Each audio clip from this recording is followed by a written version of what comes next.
Hello दोस्तों, नमस्कार। मैं विनोद कुमार मिश्रा अपने एम्पैथी एक्सप्रेस में आपका स्वागत करता हूँ।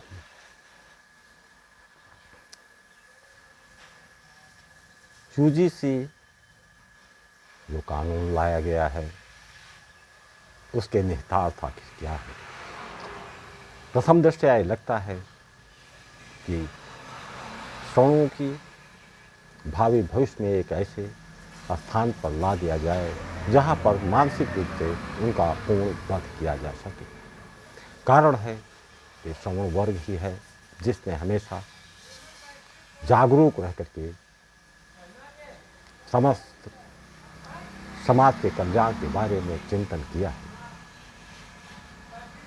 वैसे राजतंत्रीय व्यवस्था में यह आम धारणा थी कि राज्य में जो भी साधनों की भरमार हो वो शासक के साध्य को पूरा करने के लिए है, फिर चाहे उसकी प्रजा ही क्यों ना हो। लेकिन लोकतांत्रिक व्यवस्थाओं में विचारों में बदलाव आया।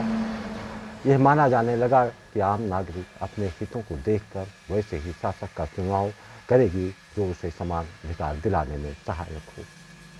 शासक उसके समाज से ही बनेगा, उस समाज से उसके भावनात्मक रिश्ते भी होंगे। हालांकि ये भावनात्मक खेल लंबे समय तक चलते रहे हैं। धीरे धीरे समाज में बदलाव आया। समाज में लोग भावनात्मक रूप से हटकर अधिकांश लोग यथार्थवादी होते गए। प्रतिस्पर्धा के चलते उसे अधिक चालाक बनने पर विवश किया गया। संघर्ष है, प्रतिस्पर्धा है, उसमें आगे बढ़ने की आकांक्षा उसे साहसी बनाने में लग गई। इसी बीच अवसर की कमियों के कारण अवसरवादी लोग बनते गए। हम ऐसे ही समाज के ढांचे में जीवन यापन कर रहे हैं। इन बदलावों में छल और क्रूरता भी हमारे अंदर पनपने लगी। जिस समाज में हम रहते हैं उसमें कुछ प्रभावशाली लोगों की आकांक्षा सत्य के पर्याय बनने की होती है। उसे महसूस होता है कि उसके लक्ष्यों को पाने के लिए सामाजिक सम्मान प्राप्त करने की क्षमता को अपने अंदर विकसित करना होगा। इसके लिए ज़रूरी होता है कि वो समय के अनुसार अपने अंदर यदि किसी प्रकार की सद्गुण है तो उसका प्रदर्शन करने में आगे हो और अवसर के अनुसार उसको त्यागने की तत्परता भी उसमें बनी रहे, और ऐसा होता भी है। ये सब दर्शाने का एक कारण है कि शासक तो हमारे इसी समाज से चुने जाते हैं। फिर आखिर ऐसी कौन सी घटनाओं से प्रभावित होकर ऐसे लोगों को अपना शासक चुन लेते हैं जिनकी मंशा समाज को गुणात्मक सुधार लाने के स्थान पर परंपरा से माने जाने वाले वर्ग के अस्तित्व को समाप्त करने की चालों को ही चलने लगते हैं और समाज को विकसित करने के लिए तत्पर रहते हैं। विघटन का कारण है कि उस वर्ग को हाशिए पर लाया जाए जहाँ पर विरोध की आवाज़ें उठ सकती हों, या आम नागरिकों के अंदर चेतना और जागरण पैदा किया जा सकता। वास्तव में यह तथ्य सभी स्वीकार करेंगे कि सत्ता के शीर्ष पर पहुंचने वाला अच्छा शासक जो नैतिक रूप से आदर्श होगा वो सत्ता में टिक ही नहीं सकता है। मैकियावेली ने अपने पुस्तक में राजकुमारों के गुणों को परिभाषित करते हुए बताया कि एक राजकुमार को यथार्थवादी होना चाहिए, लोमड़ी की तरह चालाक होना चाहिए, शेर की तरह शक्तिशाली, अवसरवादी, आवश्यकता पड़ने पर निर्दयी होना चाहिए। समाज में सम्मान पाने के लिए धार्मिक दिखना चाहिए।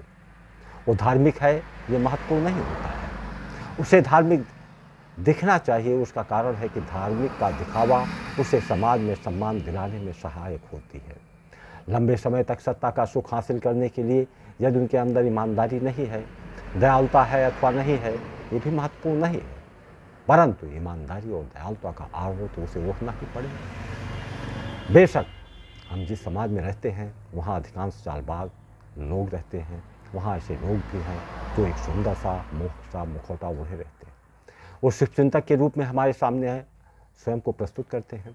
ये बात दूसरी है कि वो आपके प्रति गहन ईर्ष्या के, जलन के, नफरत के भावों से भी भरे रहते हैं। इसकी संभावना उस समय और भी बढ़ जाती है जब किसी भी रूप में वो अपने आप को आपसे कमतर पाता है। ऐसे में उसके द्वारा ऐसी गहरी चालें भी चली जाती हैं जो आपकी कल्पना के बाहर हो सकती है। प्रश्न उठता है कि एक समय बाद उसके वास्तविक स्वरूप को हम सभी पहचान लेते हैं। मंतव्य साफ है कि जिसे हम अपना नेतृत्व करने के लिए चुनते हैं वो हमारे समाज के ही तो अंग है। तो फिर हमसे गलती कहाँ और क्यों हो जाती?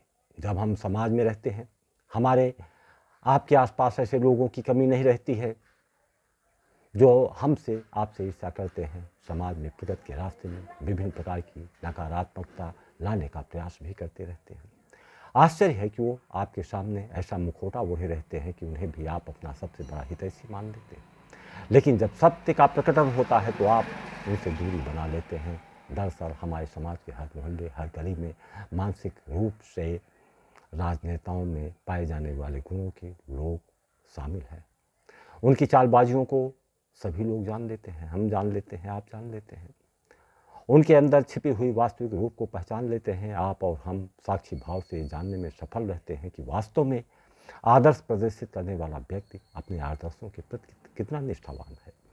आने वाले अवसरों का लाभ आदर्शों को सीमाओं में रहकर उठाया जा रहा है या उसके अनुसार उन्हीं आदर्शों को हासिल पर वो कर देता है। हम अपने दैनिक जीवन में इसका ज्ञान प्राप्त करते रहते हैं। यह तथ्य हमें इसलिए उजागर करना पड़ता है क्योंकि जब यूजीसी का कानून बना, सवर्णों को शिक्षा से वंचित करने की चालें चली गई। शिक्षा से वंचित करने का प्रयास का तात्पर्य है सवर्णों के अस्तित्व को भविष्य में पूर्ण रूप से समाप्त कर देने की दिशा में उठाया गया ये पहला कदम है। ऐसा क्यों किया गया है, इस पर आगे चर्चा करेंगे। लेकिन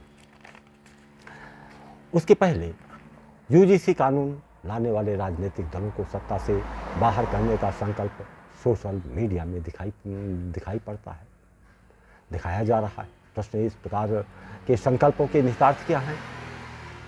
कहीं ऐसा तो नहीं कि संकल्प इसलिए लिए जा रहे हों कि भविष्य में या अवसर पड़ने पर उसे तोड़ने के लिए हम एक मिथ्या संकल्प ले रहे हों।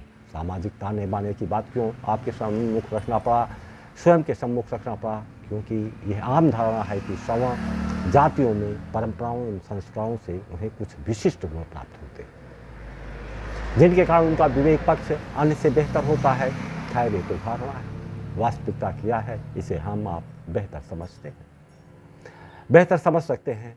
हम अपने चारों ओर से प्राप्त अनुभव एवं ज्ञान का प्रयोग न करते हुए उनका चयन कर लेते हैं जो हमारी पीढ़ियों के अस्तित्व को समाप्त करने की चालें चल रहे हैं। ऐसा हुआ क्यों?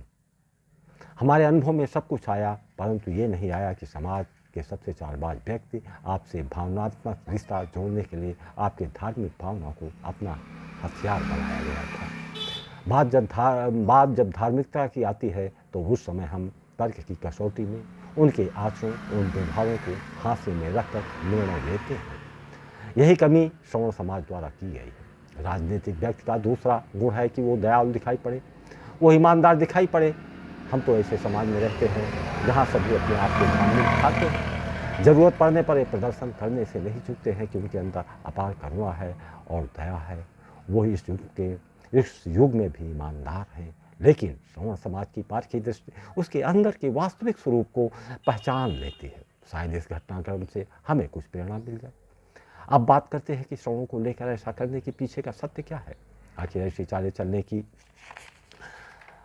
अब बाध्यताएं महसूस क्यों हुई? हजारों साल के घटनाक्रम हमें बताते हैं कि चाहे सामाजिक चिंतन की बात हो, परिवर्तन की बात हो, सत्ता परिवर्तन की बात रही हो, उसकी शुरुआत सवर्णों द्वारा की गई। अंग्रेजी सत्ता में भूचाल खड़ा करने वाला सवर्ण था। यहाँ तक कि आतपजयी शासक घनानंद की सत्ता से उखाड़ कर फेंकने वाला व्यक्ति कौटिल्य भी सवर्ण ही था। वास्तव में वर्तमान शिक्षा व्यवस्था में व्यावसायिक शिक्षा का प्राविधान है। वर्तमान शिक्षा व्यवस्था में सोच विचार का निर्माण नहीं होता है। एक उदाहरण सामने रखना चाहूँगा। एक ग्राहक दुकानदार के पास गया। ग्राहक ने दुकानदार से मांग की कि आपके दुकान में जो सबसे अच्छी नोजल की टूटी हो उसे ला करके दे दीजिए। ग्राहक ने हिंद जो एक अच्छी कंपनी के नाम से जानी जाती है, उस ग्राहक ने अपने प्लम्बर से फ़ोन पर बताया। प्लम्बर ने लोकल नाम क्लासिक है ऐसे कुछ नाम को सुझाया, जिसका नाम सुझाया था उसकी गुणवत्ता थी ही नहीं। ग्राहक को दुकानदार समझाने का प्रयास कर रहा था। फिर उसने ग्राहक से प्रश्न कर लिया, भैया कहाँ तक पढ़े हो? उसने बताया उसने MBA मार्केटिंग से किया। दुकानदार के अंदर एक विश्वास आया। उसने कहा आप पढ़े लिखे हैं, मोबाइल आपके पास है, सर्च कर लीजिए। फिर भी वो समझने के लिए सहमत नहीं हुआ। अंत में अशिक्षित ब्रह्मर के कथन को उसने सत्य माना। कारण है कि हमारी शिक्षा व्यवस्था डिग्रियाँ देने का कार्य करती है, उनके विचारों में बदलाव लाने की क्षमताओं को विकसित करने का प्रयास शिक्षा व्यवस्था में नहीं किया जाता है। यह प्रयास घर के संस्कारों से होता है। हालांकि आधुनिक शिक्षा में ऐसी व्यवस्था न होने के कारण गुरुकुल व्यवस्था चलाई गई। उनके साथ घटनाओं का विश्लेषण करेंगे तो आप पाएंगे कि उस व्यवस्था को अस्तित्व में बने रहने के कई आघात किए गए हैं। मंतव्य साफ है कि समाज का सवर्ण वर्ग ऐसा वर्ग है जिसके अंदर घटनाओं के आधार पर सत्य के नज़दीक तथ्यों के प्रति विचार का सृजन होते हुए कई बार देखा गया है। घटनाएं चाहे घनानंद की रही हों या अंग्रेजी हुकूमत हो, परिवर्तन को लाने की शुरुआत सवर्णों ने ही किया था। लेकिन इसके लिए व्यावसायिक शिक्षा की भी ज़रूरत है। अगर व्यावसायिक शिक्षा से कोई वंचित रह जाए तो वो वर्ग की चेतना भी धीरे धीरे समाप्त हो जाएगी।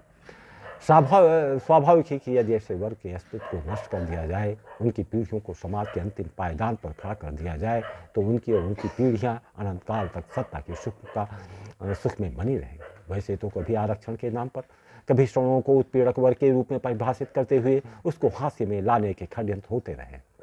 उन प्रयासों में भी श्रवण वर्ग ने अपने परिश्रम, अपनी बुद्धि और अपने विवेक के कारण अस्तित्व में बना रहा। सैकड़ों साल के अनुभव ने शीर्ष पर बैठे हुए लोगों को संदेश प्राप्त हुआ कि इस वर्ग ने अपनी बुद्धि, विवेक एवं जुझारूपन के कारण समाज के प्रतिष्ठित वर्ग में अपना स्थान बनाने में सफल रहे। ऐसे में यदि उस बुनियाद को ही ढहा दिया जाए तो वह मार्ग अस्तित्वहीन हो जाएगा। इसी विचारधारा के चलते यूजीसी कानून अस्तित्व में लाया गया ताकि श्रवण वर्ग भविष्य में बुद्धिहीन हो जाए। कारण है कि बुद्धि के आधार पर वो श्रवण कहलाने में सफल रहा है। जब उसे शिक्षा से वंचित कर दिया जाएगा, शिक्षा का विकास ही मुख्य आधार होता है किसी की भी चेतना और विवेक को जागृत करने के लिए। ऐसे में स्पष्ट है कि इन सत्तालोलुपों ने यूजीसी कानून के तहत समाज के वर्ग को वध करने की ये पहली प्रक्रिया का प्रारंभ है ताकि उनके मार्ग में भविष्य में चुनौती करने वाला वर्ग ही न रहे। जब ऐसा वर्ग ही नहीं रहेगा तब क्या होगा? वो और उनकी पीढ़ियाँ सत्ता में बनी रहेगी। अब श्रवण वर्ग ने सोशल मीडिया या साधनों से संकल्प लेते हुए दिखाई पड़ते हैं कि ऐसे लोगों को सत्ता में नहीं आने देंगे। बेशक ऐसे संकल्प आवेग में लिए जा रहे हैं। आवेग में लिए गए संकल्प टूटने के लिए होते हैं। संकल्प ये नहीं लिए गए कि जिन कारणों से आप ठगे गए, जिन कारणों से हम ठगे गए, उसकी पुनरावृत्ति अब नहीं होने देंगे। इस बात को कहने की जरूरत क्यों पड़ रही? हमारी गलती कहाँ और कैसे हुई? हमें जब अवसर मिला हम भावनाओं में बहते गए, हम कुछ उन्मादी हो गए। भावना और उन्माद में तर्क बुद्धि का ह्रास होने लगता है। हमारा विवेक हास्य में चला जाता है और हम ठगे जाते हैं। बेशक धार्मिक दिखने के कारण हम उस प्रवाह में बहने लगे। सत्ता के लोलुपात की भावना को जानते हैं, इसके लिए उनके द्वारा दूसरा दांव चला गया। वो जानते हैं कि धार्मिकता के नाम पर यहाँ का समाज बुद्धि विवेक को खो बैठता है। धार्मिक होने के कारण हम धर्म के स्वरूपों यानी साधु संतों को सम्मान और श्रद्धा की दृष्टि से देखते हैं। फिर क्या साधु संत भी सामने आ गए? वो ऐसे ही सामने आए जैसे ऐसे लोगों के वो हिमायती हैं। उन्होंने संत की जो यात्राएं होती हैं उन्होंने किया या नहीं, लेकिन गेरुआ वस्त्र धारण कर लिया, हम उन्हें संत मान बैठे। इस पर हमारी दृष्टि पर पड़ती है कि एक सन्यासी है तो उसने समस्त जीव जगत के प्रति भी संवेदन की यात्राओं को में शामिल किया होगा। आपने देखा होगा एक साधु को ये कहते हुए सुना कि सौभाग्य से ऐसे लोग सत्ता में आते हैं, यानी भविष्य में जिस वर्ग को मानसिक वध करने का प्रयास करने वालों के वो हिमायती नजर आए। कोई संत कहता है कि जनसंख्या प्रतिशत की बात करता है। समय रहते समय को सोचना होगा कि धार्मिक परिधान के धारण करने के पीछे का रहस्य क्या है। अपने अस्तित्व को बचाने के लिए हम तर्क बुद्धि एवं विवेक के प्रयोग का संकल्प लेना होगा। स्वाभाविक है कि हमारी वीडियो पसंद आई हो तो इसे अधिक से अधिक शेयर और सब्सक्राइब अवश्य करें। जय हिंद,